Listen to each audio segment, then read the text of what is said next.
Assalamualaikum warahmatullahi wabarakatuh. Selamat pagi dan salam sejahtera. Jumpa lagi kita di dalam sesi mata kuliah akuntansi biaya pertemuan kedua, yang kali ini kita akan membahas mengenai cost concept and cost accounting information system. Materi pembelajaran kita kali ini adalah perbedaan cost dengan expense serta contoh cost dan expense dalam lingkup akuntansi biaya. Perbedaan direct cost dengan indirect cost dalam akuntansi biaya.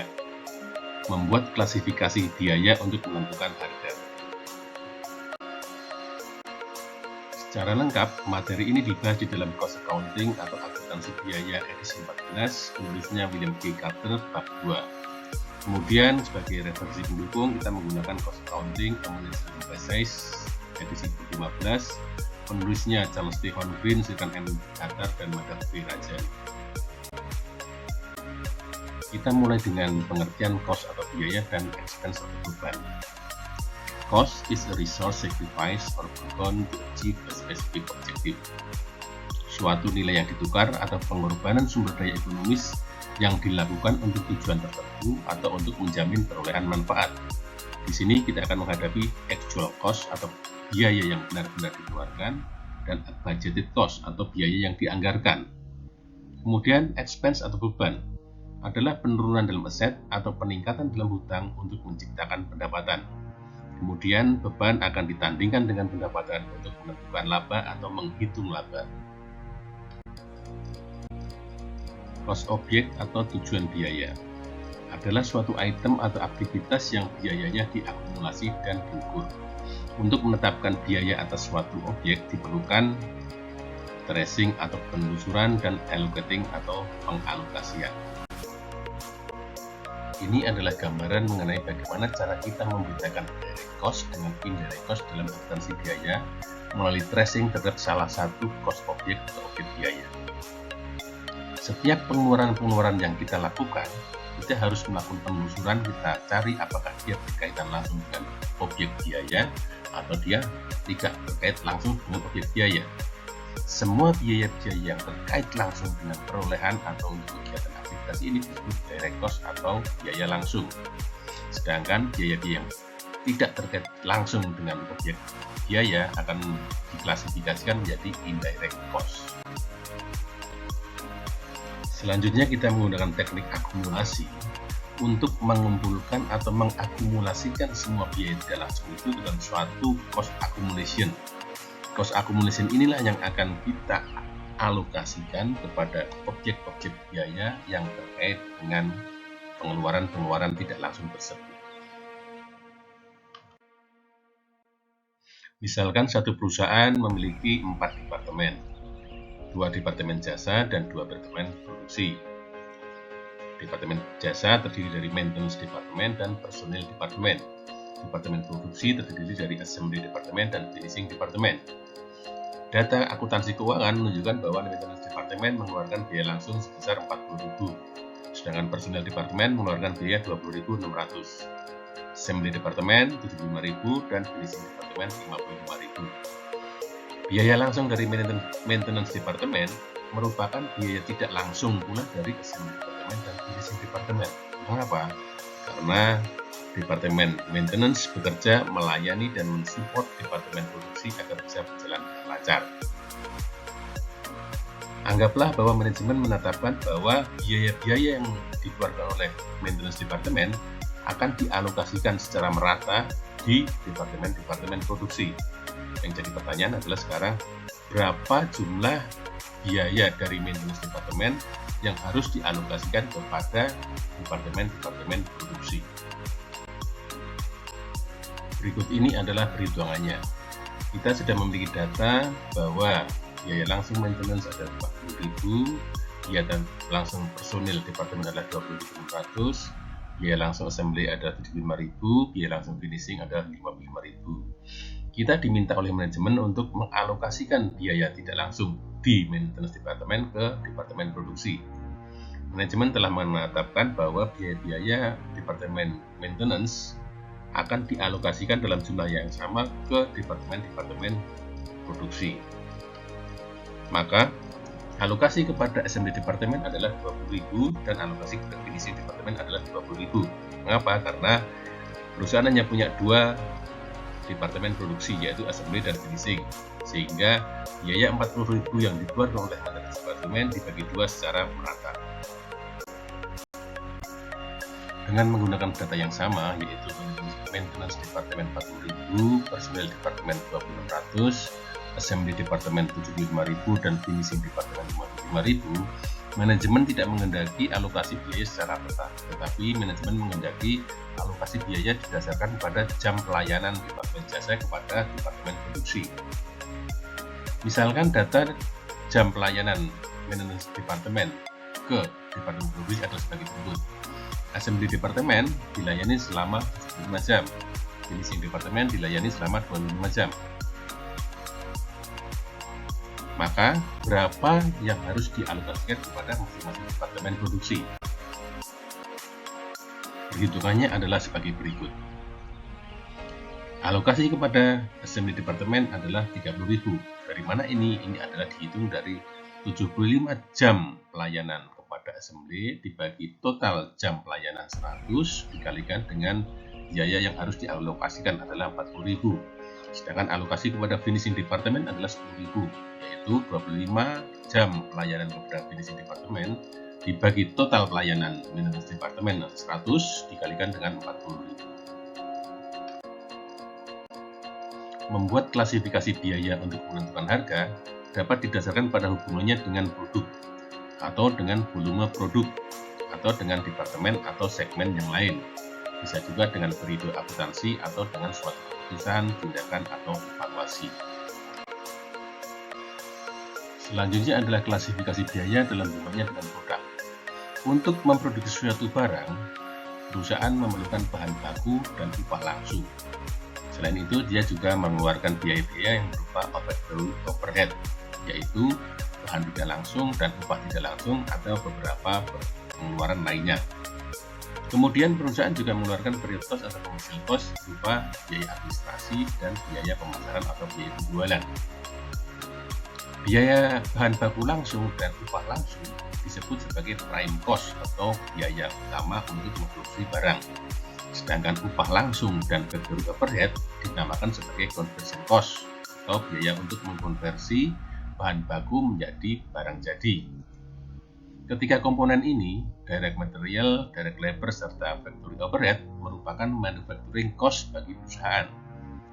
Kemudian, manufacturing cost ditambah dengan period cost menjadi total operating cost atau total biaya operasi perusahaan. Ada juga pengkategorian cost menjadi inventoriable cost dan period cost. Inventoriable cost adalah biaya-biaya yang dikeluarkan perusahaan, kemudian dia disajikan di dalam neraca sebagai aset, sebagai persediaan bahan. Bisa persediaan bahan, persediaan barang dalam proses, atau persediaan barang jadi. Biaya-biaya ini akan menjadi cost of goods sold atau harga pokok penjualan pada saat terjadi penjualan. Sedangkan period cost adalah semua beban atau biaya dalam laporan laba rugi selain harga pokok penjualan. Period cost akan dicatat sebagai beban di periode akuntansi di mana beban itu dikeluarkan. Berikut ini adalah alur biaya dalam satu perusahaan manufacturing sejak dari balance sheet menjadi laporan laba rugi. Pada awalnya, perusahaan mengeluarkan biaya-biaya untuk membeli material. Biaya-biaya yang dikeluarkan ini termasuk inventoriable cost, maka dia dilakukan neraca sebagai persediaan bahan baku. Bahan baku akan diproses oleh perusahaan menjadi barang dalam proses, sehingga tetap menjadi persediaan, namun namanya menjadi persediaan barang dalam proses.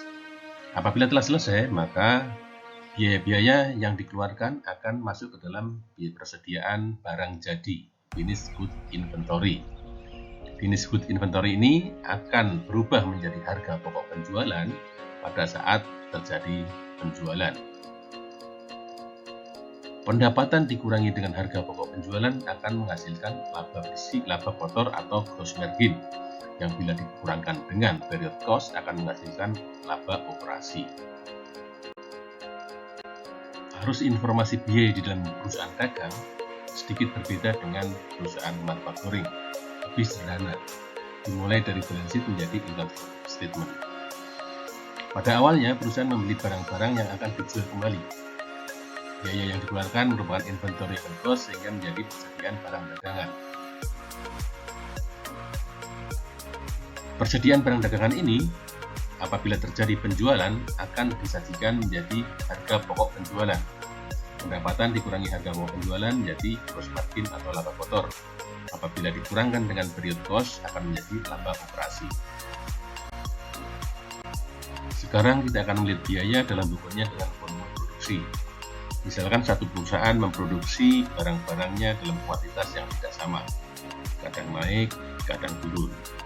Untuk memproduksi barang-barang itu, dia mengeluarkan beban atau biaya dalam jumlah yang sama setiap kali dia berproduksi. Sehingga inilah yang dinamakan biaya tetap atau fixed cost. Jadi fixed cost atau biaya tetap adalah biaya yang secara total tidak berubah ketika terjadi peningkatan atau penurunan aktivitas bisnis atau jumlah produksi dalam rentang relevan aktivitas tertentu. Secara tabel dapat digambarkan sebagai berikut. Dalam relevan ring tertentu, perusahaan akan dibebani dengan biaya atau beban sejumlah $10.000 tanpa memperhatikan apakah dia akan berproduksi 4.000, 3.000, 2.000, atau 1.000. Jenis biaya yang kedua dapat digambarkan sebagai berikut. Biaya yang dikeluarkan akan naik atau turun seiring dengan kenaikan atau penurunan kuantitas yang diproduksi. Biaya ini dinamakan variable cost atau biaya variabel. Jadi variable cost atau biaya variabel adalah biaya yang secara total meningkat secara proporsional terhadap peningkatan dalam aktivitas dan menurun secara proporsional terhadap penurunan dalam aktivitas. Kenaikan atau penurunan biaya tersebut dipicu oleh perubahan dalam volume produksi yang merupakan cost driver atau penggerak biayanya. Penggerak biaya dari biaya variable atau cost driver adalah tingkat aktivitas atau volume yang perubahannya menyebabkan biaya variable berubah secara proporsional. Jenis biaya yang ketiga digambarkan sebagai berikut. Pada ring volume tertentu, biayanya akan tetap. Namun jika produksinya melebihi ring tersebut, maka dia akan naik atau turun seirama dengan kenaikan atau penurunan produksi.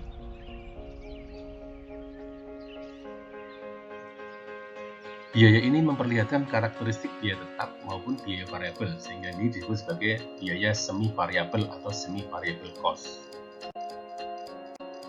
Berikut ini tabel yang mengklasifikasikan biaya berdasarkan perilaku biaya dan objek biayanya. Yang menjadi contoh adalah objek biaya kredit hipotek, jumlah kredit hipotek.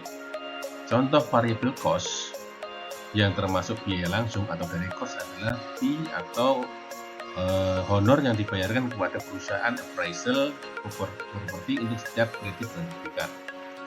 Kemudian biaya tetapnya adalah salary atau gaji dari para pegawai bagian kredit dalam mengembangkan produk kredit hipotek. Kemudian ada lagi variable cost yang sifatnya tidak langsung. Contohnya adalah biaya kirim atas dokumen-dokumen kepada lawyer atau kepada pemilik properti. Kemudian yang terakhir ada biaya fix, biaya tetap yang sifatnya tidak langsung, misalkan perusahaan membiayai suatu turnamen golf dalam kaitannya dengan promosi kredit hipotek. Biaya terkait dalam departemen produksi atau segmen lainnya. Misalkan satu perusahaan punya departemen produksi berupa assembly atau perakitan dan finishing departemen. Kelancaran produksi atau kelancaran aktivitas di departemen produksi akan didukung oleh departemen jasa berupa departemen personalia dan departemen pemeliharaan mesin. Ini akan mendukung atau mensupport kegiatan dari departemen produksi. Di dalam departemen jasa ini akan muncul biaya-biaya yang termasuk common cost atau biaya bersama, dan di dalam departemen produksi akan muncul joint cost atau biaya gabungan. Common cost atau biaya bersama adalah biaya dari fasilitas atau jasa yang digunakan oleh dua atau lebih operasi. Joint cost atau biaya gabungan terjadi ketika produksi dari suatu bahan atau produk menghasilkan satu atau lebih produk tanpa dapat dihindari. Biaya yang terkait dengan periode akuntansi. Ada dua jenis, yaitu capital expenditure dan revenue expenditure. Capital expenditure adalah pengeluaran biaya yang dimaksudkan untuk memberikan manfaat pada periode-periode mendatang dan dilaporkan sebagai aset. Dinamakan juga pengeluaran modal. Revenue expenditure adalah pengeluaran biaya yang dimaksudkan untuk memberikan manfaat pada periode sekarang dan dilaporkan sebagai beban. Jenis-jenis biaya yang terkait dengan keputusan, tindakan, atau evaluasi. Yang pertama adalah differential cost atau incremental cost atau marginal cost. Biaya diferensial, biaya incremental, dan biaya marginal, yaitu biaya yang relevan untuk suatu pilihan di antara banyak alternatif lain. Biaya diferensial hanya akan terjadi apabila salah satu alternatif tertentu diambil. Opportunity cost atau biaya kesempatan, biaya oportunitas. Sejumlah pendapatan atau manfaat yang hilang karena mengambil salah satu alternatif tertentu. Sunk cost atau biaya tertanam adalah suatu biaya yang sudah terjadi sehingga tidak relevan terhadap pengambilan keputusan. Setelah menyimak video ini, pertanyaan yang timbul sekarang adalah, apakah sekarang Anda telah mengerti dan memahami perbedaan antara cost dengan expense, serta contoh cost dan expense dalam lingkup akuntansi biaya, perbedaan direct cost dengan indirect cost dalam akuntansi biaya, cara membuat klasifikasi biaya untuk menentukan harga. Apabila jawabannya ya, maka Anda dapat mempertajam kompetensi Anda dengan cara menjawab soal latihan dan menyelesaikan kasus-kasus yang tersedia di dalam buku referensi. Tetapi jika jawabannya adalah belum atau tidak, maka Anda perlu menyimak kembali video ini dan membaca buku referensi yang disarankan. Wassalamualaikum warahmatullahi wabarakatuh.